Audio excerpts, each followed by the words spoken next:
আধুনিক যুদ্ধে শক্তির সংজ্ঞা কি শুধু বিলিয়ন ডলারের চুক্তি? সবচেয়ে দামি অস্ত্রই কি শেষ পর্যন্ত যুদ্ধ জেতায়, নাকি কখনো কখনো সবচেয়ে সস্তা একটি অস্ত্রই পুরো যুদ্ধের নিয়ম বদলে দেয়?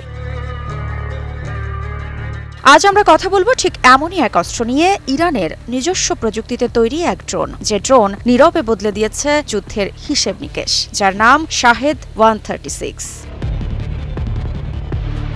শব্দহীন নয়, বরং ধীর একঘেয়ে শব্দে উড়ে আসে শাহেদ 136। কিন্তু এই সাধারণ চেহারার ড্রোনটাই আধুনিক যুদ্ধকে নতুন বাস্তবতায় ঠেলে দিয়েছে। এটি কোনো হাইটেক প্রদর্শনী নয়, মাত্র 50 হর্স পাওয়ারের পিস্টন ইঞ্জিন, প্রায় 40 কেজি ওয়ারহেড আর প্রায় 2000 কিলোমিটার পাল্লা দিতে পারা এই ড্রোন যুদ্ধক্ষেত্রে মারাত্মক প্রভাব রাখতে পারে প্রতিপক্ষের ওপর। একটি শাহেদ 136 ড্রোন বানাতে খরচ পড়ে আনুমানিক 20 থেকে 50 হাজার ডলার, কিন্তু এটাকে ভূপাতিত করতে লাগে লাখ, কখনো মিলিয়ন ডলারের ইন্টারসেপ্টরও।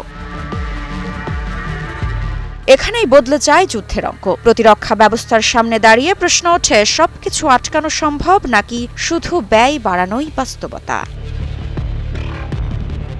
শাহেদ একা না, আসে ঝাঁক বেঁধে। প্রতিরক্ষা ব্যবস্থা ক্লান্ত হয়, অর্থনীতি ভেঙে পড়ে, আর যুদ্ধক্ষেত্র ধীরে ধীরে প্রতিপক্ষের অনুকূলে চলে যায়।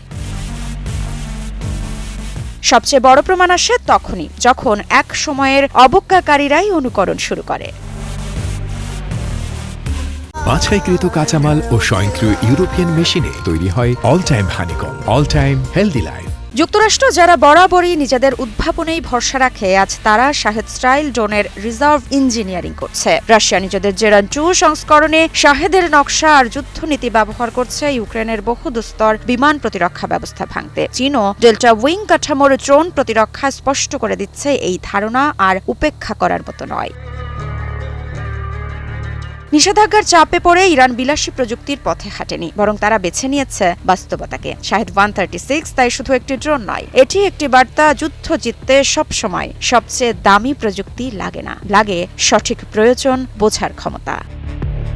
ঋত্বিকা সিনহা বিশ্বাস, নিউজ 24।